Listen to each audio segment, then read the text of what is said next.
Well, hi, was like, okay, I'm back with 60 books in isolation, and it's The Science of the Girls by Pat um, Barker. This book shortlisted for the Costa Novel Award 2018, and it's a very, very interesting book. Now, when I read Circe, which is a retelling of Greek mythology, this is also a retelling of the Iliad from a character's point of view. Okay, so I'm going to read the blurb, okay, and so here we go.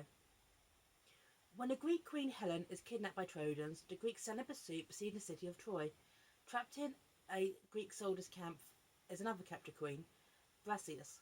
Condemned to be a bed slave to Achilles, the man who butchered her family, she becomes a pawn in a menacing game between bored and frustrated warriors.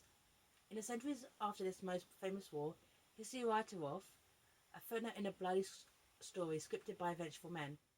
But Brasius has a very different tale to tell. Okay, so the Iliad from a woman's point of view. The Battle of Troy. Now, I found a Wikipedia page as well, so I'm going to read out just a bit more information of her because here we go. Right. Brasius is a significant character in the Iliad. Her role as stated simple is at the heart of the dispute between Achilles and Agamemnon that initiates the plot of Homer's epic. Okay? Right. She was married to Minos, the son of the king of Lemesius, until Achilles sacked the city and enslaved her shortly before the events of the poem. Being forced to give Brasius to Agamemnon, Achilles refused to re-enter the battle. Okay, so, and yeah, so this is the story of Brasius, who at the start of the book is very, very fine. She's privileged, and let me just start it off. This is her mentality, okay? Here we are. I've heard of him before I saw him. His battle cry ringing around the walls of um, Lienius. And I'm sorry for this mispronunciation here, okay? We women, children too, of course, have been told to go to the citadel, taking a change of clothes and as much food as we could carry. Like a respectable madwoman, I rarely left my house. Admittedly, in my case, the house was a palace, so to be walking down the street in broad daylight felt like a holiday, almost. Under the laughter and cheering and shouting jokes, I think we were all afraid. I know I was. We all knew the men who were being pushed back, the fighting who were once in the fighting that had once been on the beach and around the harbours were now directly under the gates. It's the story of a woman who had it all. She lived in a palace. She had slaves. She's very, very blasé, okay, about slavery until she becomes one.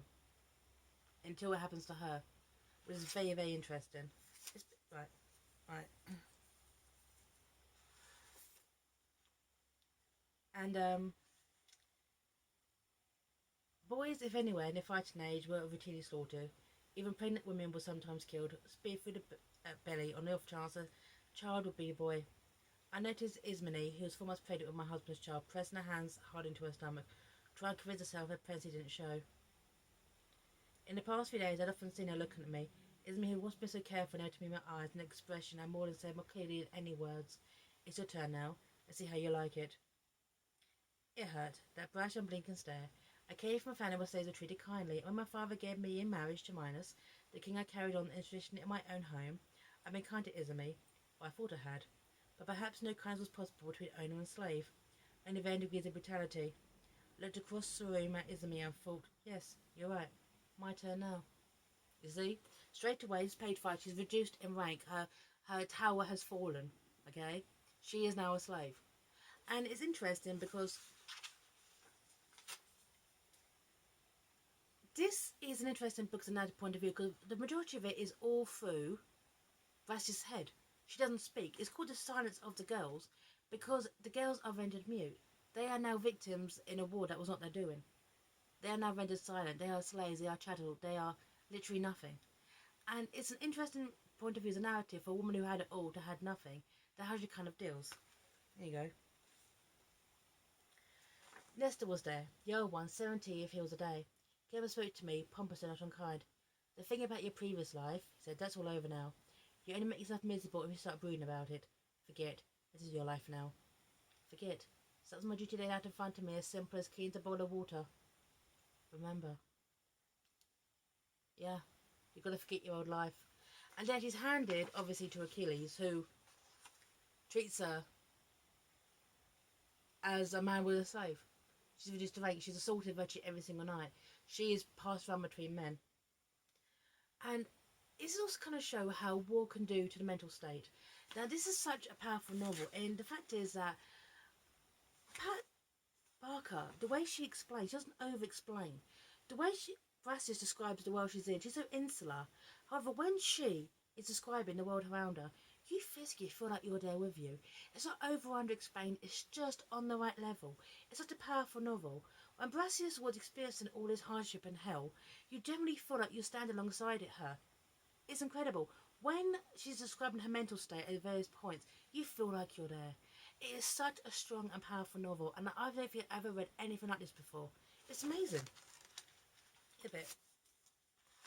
Time plays curious tricks too, expanding, contracting, borrowing back in time, so it back into itself in former memories that were more vivid than daily life.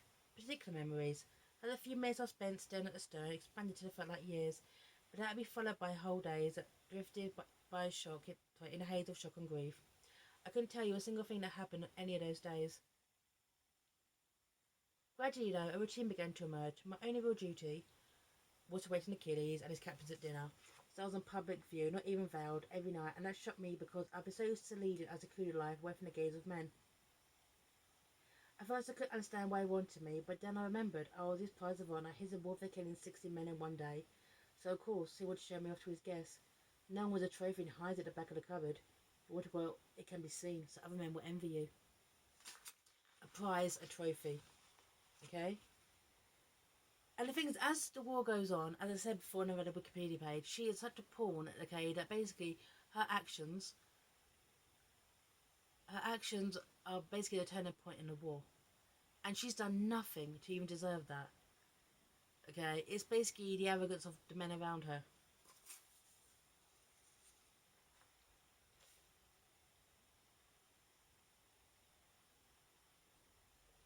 Alright, this is another bit here, okay? This is when she's with Prince Prince Patroclus. Sorry, and I've mispronounced that, I do apologise. Or Patroclus. Patroclus.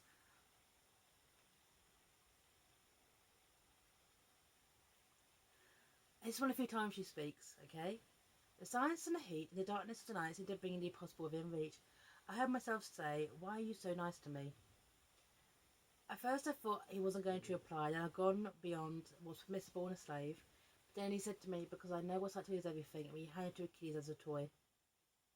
It honestly wintered me, but at the same time I was thinking, how can you know? You have all your privileges, all your power, how could you possibly know what it's like to be me? Did I ask the question? I very much doubted, but perhaps it shaped itself in the space between us. Either that, or he just needed to talk. Now compare that to start the book, what I just told you, okay? How do you know what it's like to be me? As if her previous life has basically been the queen, is gone. In her mind, okay, she's kind of set herself into a slave mentality. And she's only page 70, actually 71. That is such a good turn of phrase to show how quickly you can acclimatize to a terrible situation.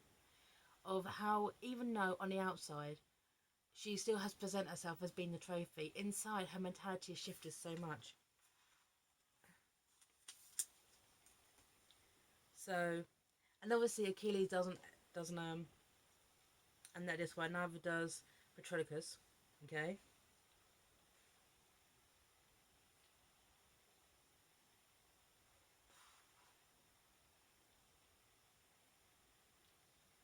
And this is when also this bit here, okay, because essentially she tries to kind of get. Okay, let me just read this bit. This is when, as a spoiler here, Patroclus dies. Oh yes, I hear you say, but the whole truth is it. You didn't just remember. He promised to make Achilles marry you. You'd make bloody certain everyone else remembered it too, especially Achilles. A dead man's wishes carry enormous weight within the living, particularly when the dead man has been loved as deeply as Patroclus. Go and admit it. You're trying to arrange your marriage. So basically, as a woman, she's tried to assert her own dominance within this war.